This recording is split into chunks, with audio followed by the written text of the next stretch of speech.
Ma'am अभी मुझे sentences बनाने में प्रॉब्लम आती है बट मैं इंग्लिश अच्छे से बोलना चाहता हूँ, उसके लिए क्या करूँ? तो गाइज ये वीडियो आप ही के लिए है। फ्रेजेस का यूज़ करें आप।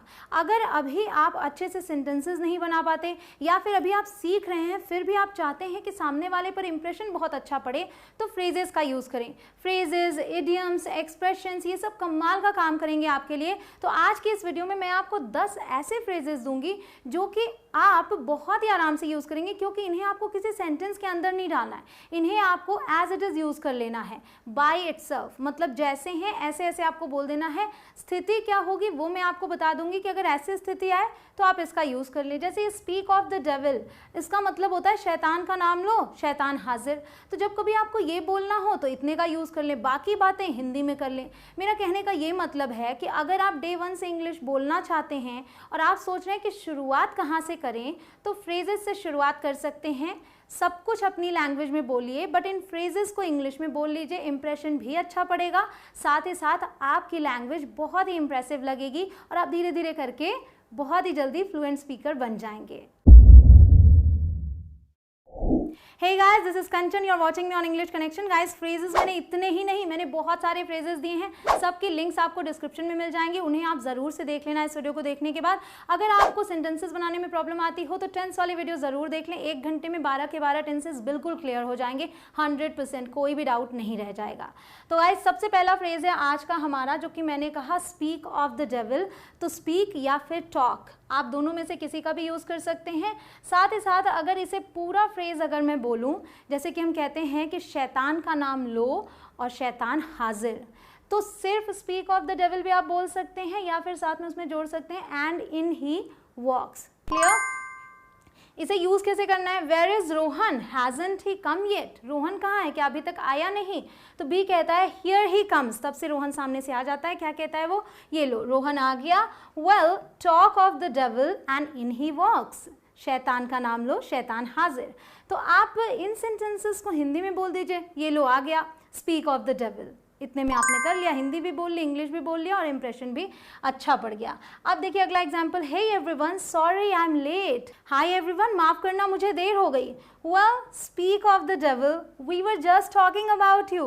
वेल शैतान का नाम लो, शैतान हाजिर, अभी हम तुम्हारे ही बारे में बात कर रहे थे। क्लियर? तो अगला है we'll cross that bridge when we come to it. ये आप रट लीजिए, इसका मतलब है जब होगा तब देखेंगे। मतलब अभी से क्या टेंशन लेना। कभी कभी होता है कि अभी से आप डिस्कशन कर रहे होते हैं कि ऐसा हो जाएगा तो कैसे होगा, तो क्या कह सकते हैं आप ऐसे में? Will cross that bridge when we come to it. देखिए example, I don't know how will pay the bills if I quit my job. कोई बंदा है जो कि अपनी जॉब क्विट करने जा रहा है लेकिन परेशान है कि हम कैसे अपने बिल्स पे करेंगे अगर मैंने क्विट कर दिया जॉब। तो मान लीजिए उसकी वाइफ कहती है will cross that bridge when we come to it, जब होगा देखा जाएगा, अभी से टेंशन मत लो। गाइस अगर अभी तक आपने चैनल को सब्सक्राइब नहीं किया तो जल्दी से सब्सक्राइब कर ले, उसके बाद आने वाले बेल आइकॉन को प्रेस करें ताकि हर दिन आपके फोन पर घंटी बजे और आपको बताए कि नई वीडियो आ गई है। जल्दी से देखो और फ्लुएंट स्पीकर बनो बहुत जल्द। मेरा ऐप भी है इंग्लिश कनेक्शन नाम से, प्ले स्टोर पर जाएं और इंस्टॉल करें और वहाँ भी कुछ नया सीखें डेली। अगला है सो फार सो गुड, बहुत ही अमेजिंग है। इसका मतलब क्या होता है? अभी तक सब अच्छा चल रहा है। तो कोई भी आपसे कोई स्टेटस पूछता है आपके बिजनेस का या फिर कोई भी प्रोजेक्ट चल रहा है उसका, तो आप ये जवाब दे सकते हैं। देखिए क्वेश्चन है how is your work going, तुम्हारा काम कैसा चल रहा है, आप जवाब दे सकते हैं सो फार सो गुड। ज़्यादा बोलने की जरूरत नहीं है, बस इतना बोल दिया, इसका मतलब हो गया अभी तक सब अच्छा चल रहा है। How is the project going, so far so good, बहुत ही अच्छा है। इसे कमेंट सेक्शन में लिख के ज़रूर बताइएगा एक एग्जाम्पल के साथ कि कभी किसी ने आपसे कुछ ऐसा पूछा हो तो आपने उसको ऐसा जवाब दिया हो, ना दिया हो तो आगे से दीजिएगा। Next is it's not rocket science, इसका मतलब होता है ये कोई मुश्किल काम नहीं है, मतलब ये कोई कठिन काम नहीं है, मतलब ये आसान है। तो जब भी कोई किसी चीज़ को लेकर परेशान हो रहा हो तो आप बोल सकते हैं अरे ये मुश्किल काम नहीं है, it's not rocket science. Clear? It's not rocket science आपको यूज़ करना है। देखिए I am not good at online stuff and I have to take Zoom classes now. मैं ऑनलाइन चीज़ों में अच्छी नहीं हूँ, अच्छे से नहीं कर पाती और मुझे अब जूम क्लासेज लेने हैं। व्हाट डू आई डू, मैं क्या करूँ? तो आप कहते हो अरे इतना मुश्किल नहीं है, इतना क्यों परेशान हो रहे हो? So oh come on, it's not rocket science. It's not rocket science मतलब it's not tough, you can do it. Clear? Next is easy does it.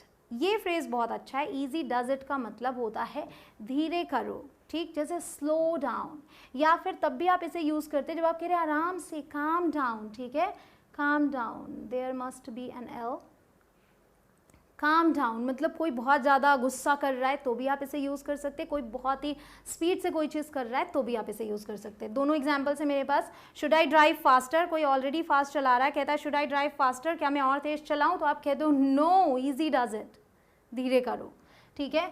How come you haven't completed it, मान लीजिए office में आपके boss हैं या फिर मान लीजिए आपसे कोई एक पद ऊपर है, तो कहता है how come you haven't completed it, तुमने इसे कंप्लीट क्यों नहीं किया। तो दूसरा बंदा कहता है easy does it Rohan, it's not her fault that the power went of. यहाँ सिचुएशन ये है कि वो जो बंदा एक लड़की को डांट रहा है, एम्प्लॉय को डांट रहा है, तो दूसरा जो कि उससे बोल सकता है आराम से, तो वो कहता है easy does it Rohan, Rohan आराम से, काम डाउन, ठीक है, उसकी गलती नहीं है कि लाइट नहीं थी जिस वजह से वो कंप्लीट नहीं कर पाई। समझ गए आप। तो सिचुएशन आप समझ जाएंगे तो बहुत ही आराम से यूज़ कर लेंगे। You can say that again, इसका मतलब होता है बिल्कुल सही कहा तुमने। तो अगर हम इसे वर्ड फॉर वर्ड ट्रांसलेट करें तो इसका मतलब हो गया कि तुम ये दोबारा कह सकते हो। ओवरऑल इसका मतलब ये है, जो हम में से जिस सेंस में यूज़ करते हैं, बिल्कुल सही कहा तुमने, मतलब जो तुम कह रहे हो उससे मैं 100% अग्री करती हूँ, ठीक। तो देखिए आई अग्री कम्प्लीटली, इसका ये मतलब है it sure is hot today, आज बहुत गर्मी है, पक्का है ये कि आज बहुत गर्मी है। तो बी कहता है you can say that again, मतलब कि मैं तुमसे बिल्कुल सहमत हूँ, बिल्कुल सही कहा तुमने। देखिए she is the most boring person I have ever met, आज तक मैं जितने लोगों से मिला हूँ ये सबसे बोरिंग है। तो बी कहता है you can say that again, मतलब तुम बिल्कुल सही कह रहे हो, I completely agree. Next is time flies, और time flies when you are having fun. अगर वर्ड फॉर वर्ड ट्रांसलेट करें तो मतलब क्या है, जब आप आनंद उठा रहे हैं, मतलब आप खुश हैं, तो समय कितनी जल्दी बीत जाता है।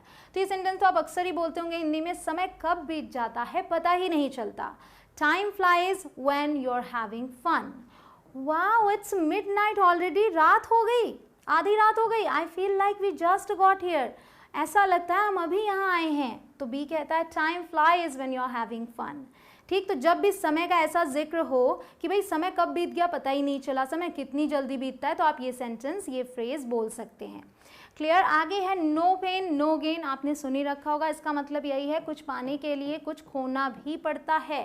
तो अगर कोई बहुत ज़्यादा परेशान हो रहा है कि नहीं अब मैं इसे नहीं कर सकता, तो वहाँ पर ये लाइन आप बोल सकते हैं। देखिए ए कहता है, मान लीजिए प्लेयर है, I can do any more pushups, मैं और पुशअप्स नहीं कर सकता, माई मसल्स हर्ट, दर्द हो रहा है मेरी मसल्स में।